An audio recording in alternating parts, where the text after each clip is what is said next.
है फलाना वो फरार भइली। नया सो होली मेरे यारवा है फलाना वो फरार भइली।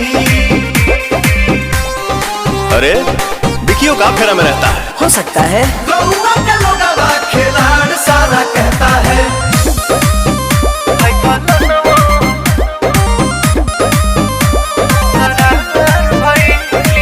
कहिए से चलत रहे इन